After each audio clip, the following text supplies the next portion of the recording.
In this video, I'm going to show you the most commonly asked questions in phlebotomist interviews and help you plan great answers to these. So let's look at the basics of how you pass a phlebotomist interview. And the first thing you need to do is make sure you get the basics right. So show up on time and dress professionally and formally, and that will make a good start to your interview. The next most important thing is you've got to know the common questions that phlebotomists get asked. What are you going to be asked in this interview?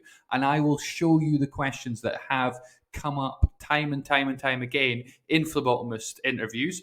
And then what you need to do is you need to have good answers ready to go for these.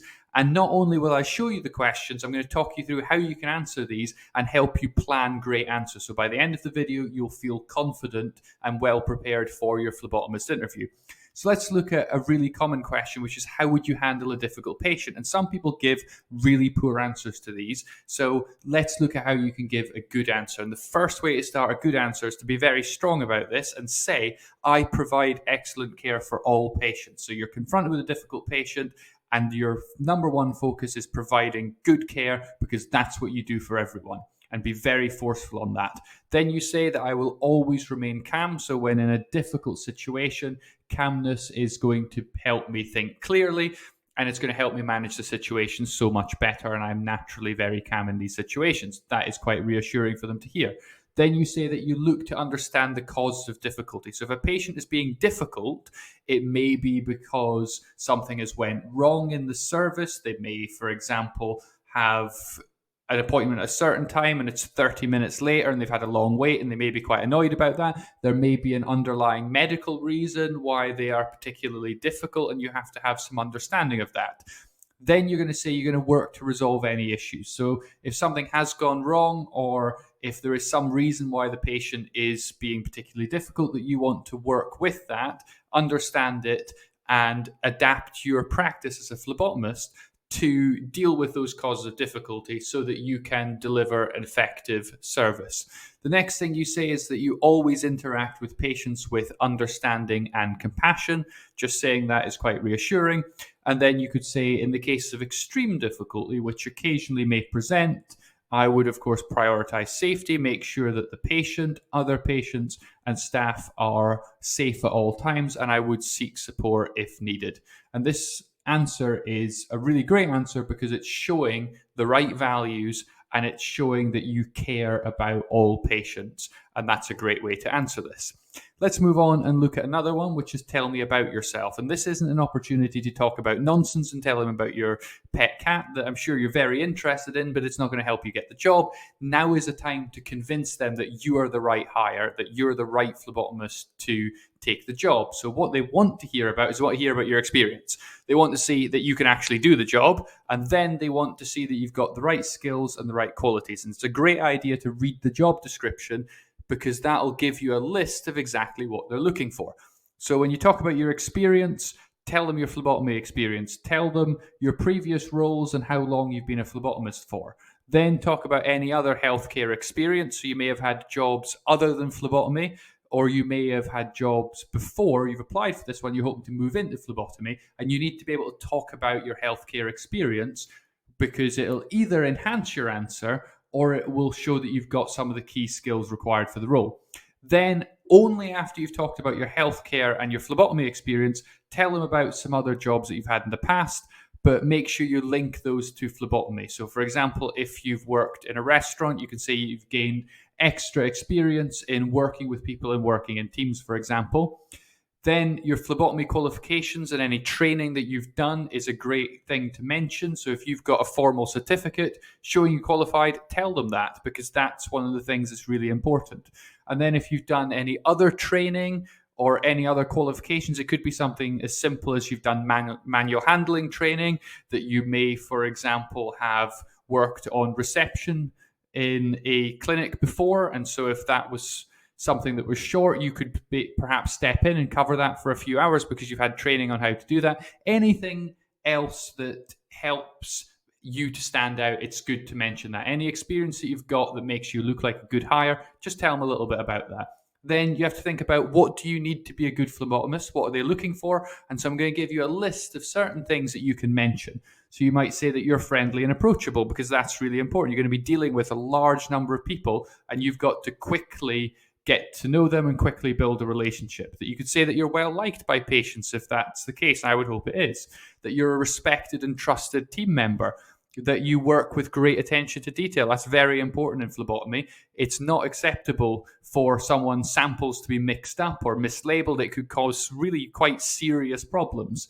You could also say that you're highly reliable, that you've got an excellent attendance track record. That's quite reassuring to hear if you can back that up. That you're committed to continuous improvement.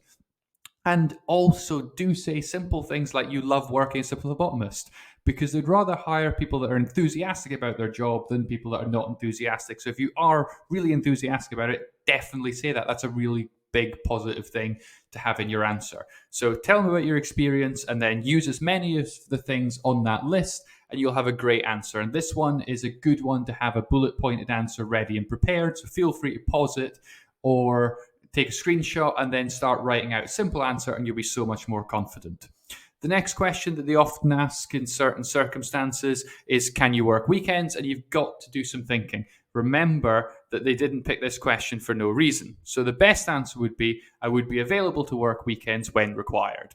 And you've got to remember that they asked this because they probably need people to work weekends. If they're asking specifically, if their list of interview questions has a question about working weekends, or it may have a question about working evenings, or it may even have a question about working night shifts, any of these that have been put on the official list of questions, if it is a standard interview, they've been put there for a reason because that's what they have in mind. So if you say no, it could seriously harm your chance of getting the job. So just be aware of that.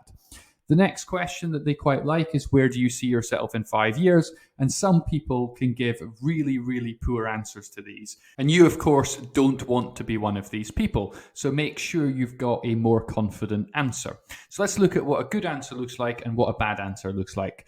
So a good answer should be credible, that they're actually going to believe what you're saying, that you should consider what this employer can offer. So if you're applying to a very, very small organization, there may be very limited progression opportunities while working as a phlebotomist. So you've got to be aware of that. Whereas if you're applying to a hospital, there probably is more career progression that's going to be available. You have to think about learning and development and improvement, that in 5 years you want to be even better at your job. And then you want to think about, how is this employer actually part of the story? Why are you going to do this at this location? And then the flip side, let's think about a bad answer. So things that are not believable. Talking about things that are not work related. So some people may talk about very strange things, like they want to go traveling or they want to achieve this, so they're looking to buy a house in 5 years. This isn't work related. They're not interested. They want to hear about your job. The next thing, you do not want to insult the interviewer. Some of the worst answers that I've seen are ones where someone will talk about not wanting to be a phlebotomist and that they want to move into something better, and then they don't think that actually two of the people interviewing them are phlebotomists, and you've just basically said to them, I don't want to be doing the job that you do and love. I want to do something better. And that's quite insulting and will go down really badly. And fundamentally, anything that's not relevant to being a good phlebotomist is not a thing to talk about in your where do you see yourself in 5 years' time. A bad answer generally is not working in phlebotomy, because they are looking to hire a phlebotomist. So if you're talking about doing things that are not phlebotomy, it's not the best thing to talk about in your interview. Talking about leaving a job before you even have it is not a great way to get the job. So let's look at some things that are good to talk about. So perhaps if you're working for a larger employer and there is progression opportunity, you could talk about the road to +1, so one level above. You may say that you still want to remain as a phlebotomist, but you'd hope that over time you may be able to take on a little bit more responsibility. Maybe you want to be involved in doing things like taking blood pressure and assisting in other ways in addition to being a phlebotomist. That would be a good way to talk about that. That you may look to do some mentoring, that you would hope that new phlebotomists, that you would be the go-to person to support and help train them, that you maybe want to take on a little bit more leadership in time, that perhaps you've got ambitions to be a phlebotomy supervisor in a larger organization, that you want to become an integral team member, that there may be additional qualifications that you're interested in. So find out if there's any qualifications that you can take within your organization or that are being offered for phlebotomists, and express an interest in those, because it's good to say that you're someone who wants to keep learning. And then you could just say something as simple as, in 5 years, you want to be a really outstanding phlebotomist, that you're really good now, but in 5 years, you want to go even better and be absolutely phenomenal at your job. So that's how you put together a great answer. So again, bullet point this, have a basic idea of what you want to achieve in 5 years, and you'll get through this question. The next one is sometimes a trick question. They can often ask questions around either safeguarding or confidentiality, and these are ones that you must not get wrong. So they could ask a question around, someone asks about a family member's test results, what do you tell them? And a really great answer doesn't just give the right answer, it shows more understanding. So the best answers show that you know what to do, you know the basic principles, you reassure them you're going to actually do the right thing, and then you answer the question.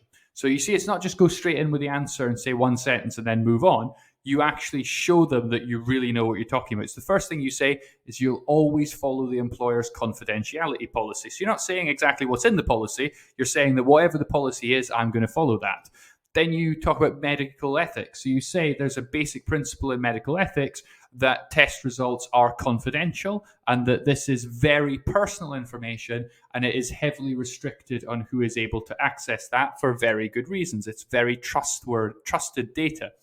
Then you talk about the law, that if you were to start telling people these results, that would be a data breach, and that's dealt with very seriously. So these test results are actually protected by law, and you have to be aware of that. So you're going to reassure them that you will always protect patient confidentiality, that test results cannot be disclosed without consent, and that disclosure should come from an appropriate person. So, for example, if test results were coming back and that these suggested that the person had a terminal cancer, perhaps the phlebotomist is not the best person in the organization to deliver a terminal cancer diagnosis. Perhaps that should be done by a very senior doctor rather than the phlebotomist. If you were getting a cancer diagnosis, would you want it from a phlebotomist or would you want that from a doctor that you can ask lots of technical follow-up questions?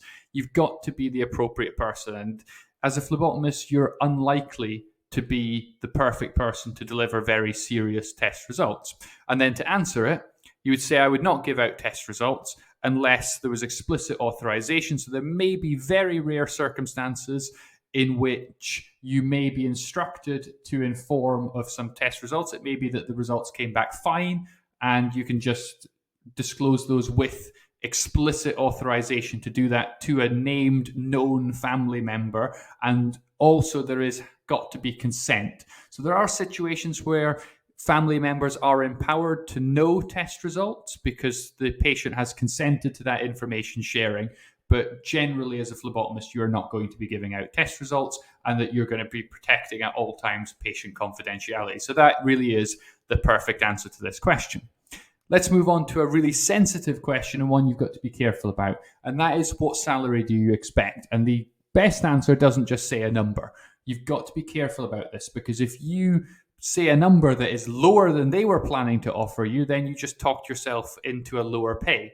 If you then say a number that is far too high, you've talked yourself out of a job. So if you're expecting a very high pay and they are thinking that actually their limit is several thousand lower than that, you're not going to look like the best hire because they perhaps can't afford you. So you've got to be careful about how you answer this question.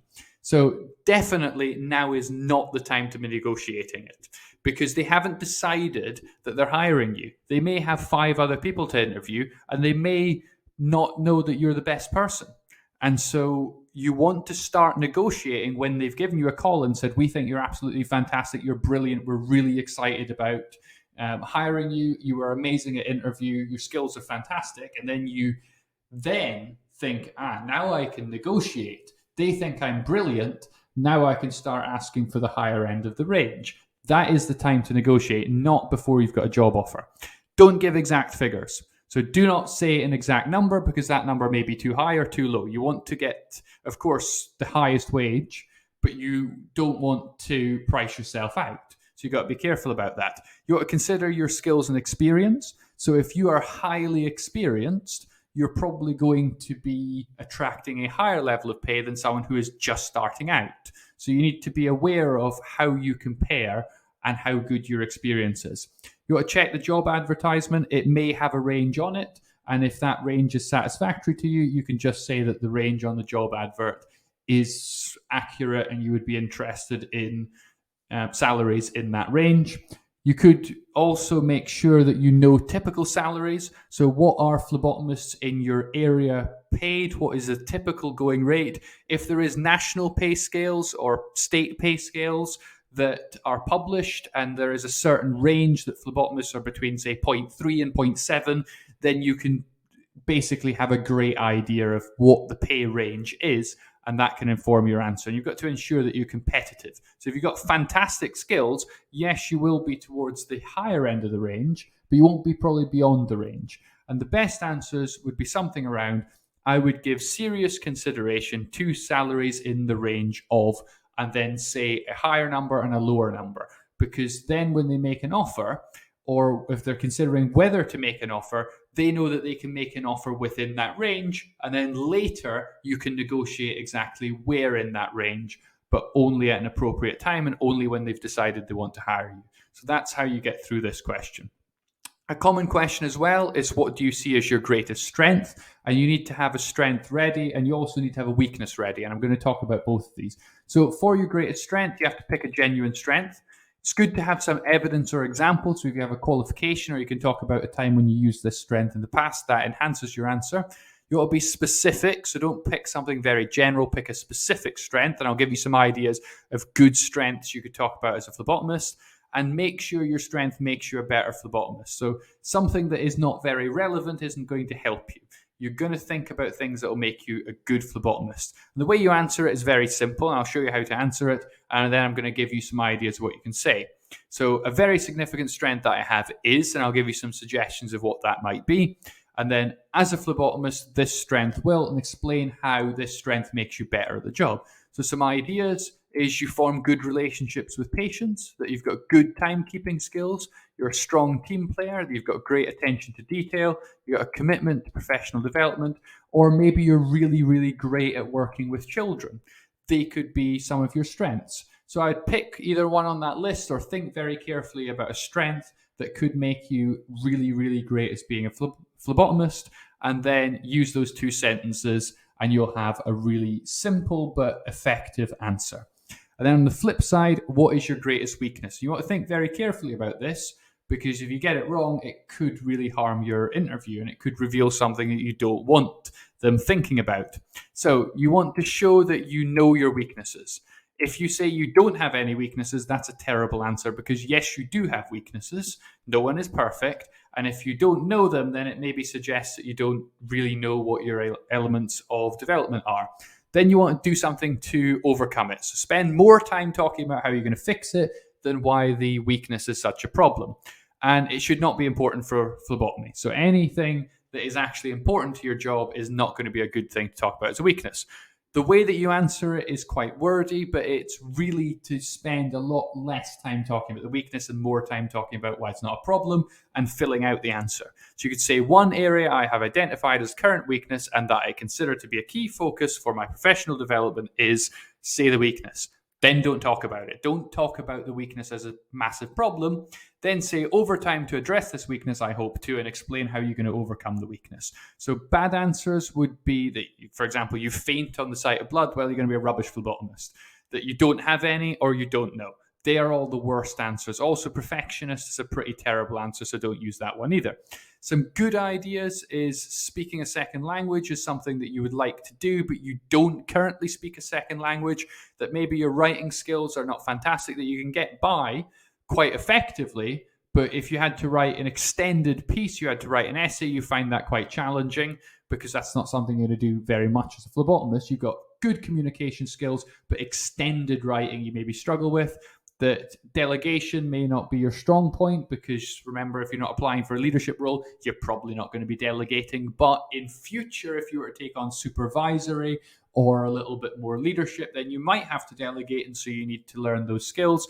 Or maybe you're not the greatest person at saying no, that you're trying to be as helpful as possible, but sometimes you have to be more aware of your limitations and understand what you can and can't do, and be confident in saying no when appropriate.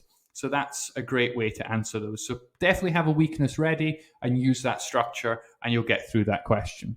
They will probably ask about your work experience, and they want to see certain things. So the first thing they want is some good experience. So healthcare experience and phlebotomy experience is the best experience. If you're applying as a trainee, then obviously you won't have phlebotomy experience, but the more experience you've got and the more you can link that to phlebotomy, the more chance you have of getting the job. Make sure you meet the job description, so read what they actually put out on the thing that you applied to, and try to say as much of that and show that you've got that. And then what you're basically trying to convince them of is that you can do the job well. So if you've got experience and you match the job description, then you look like a good hire. And that's what you're trying to convince them of. So the first thing is talk about your phlebotomy experience. If you've got phlebotomy experience, that is the absolute best that you can. If you don't have any experience, it's not a bad idea to try and do some volunteering, to ask to do some shadowing, or try and get some sort of insight so you can at least have some minor bit of experience rather than nothing. That you then talk about your year's experience, your qualifications. If you do have qualifications, it's not a bad idea to put them in a folder and bring them with you so you can actually show them. They may actually want to scan those and get copies of those so they have them on file in case they wanted to hire you. And then any additional training, and I mean literally any other relevant training that you've done that makes you stand out as someone with a little bit more training, a little bit more knowledge. Then you think about your wider experience, but only talk about wider experience once you've talked about all your healthcare experience. You want to spend most time talking about healthcare and then talk about your wider experience, unless you're applying as a trainee. And then you got to link your experience to being a great phlebotomist. So what did you learn, and how do these experiences show that you're going to be really great at the job? So if you've got phlebotomy experience, talk really positively about it.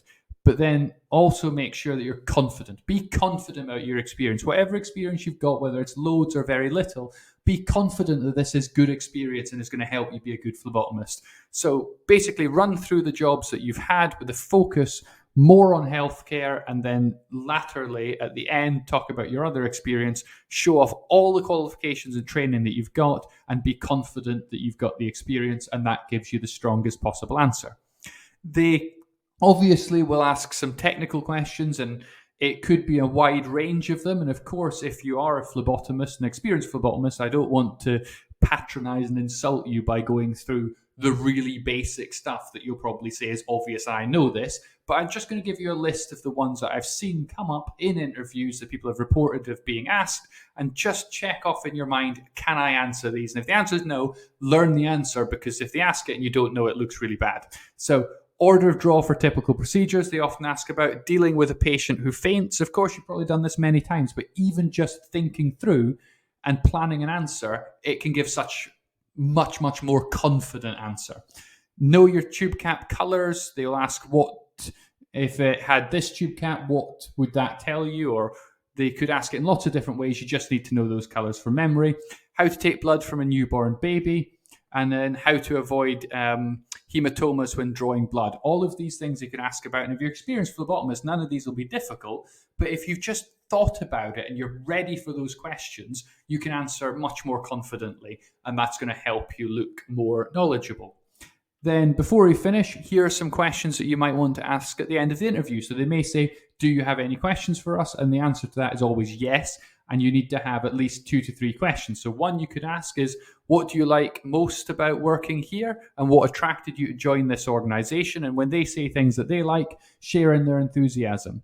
You could ask, what are your main improvement priorities for your service? And how could I support these in a phlebotomist role? You may ask, could you tell me about the induction program and CPD opportunities for your phlebotomists, and show a real interest in learning and development? You could also ask, could you tell me about the next steps in your phlebotomist hiring process, because you probably want to know that, and you want to see when will you find out if you've got the job. And you can also emphasize that you're really interested in the job at the same time. And then at the end, thank the interviewer for their time, say that you look forward to hearing from them, and end on a positive note. Do not ask about holidays, don't ask about delaying your start date, don't ask about moving to another location, and definitely don't try and negotiate your pay before you've even got a job offer. So I wish you the best of luck in your phlebotomist interview. Please post in the comments what questions you got asked, and if you got the job and if you were successful, and like and subscribe at the same time. And finally, thank you very much for watching.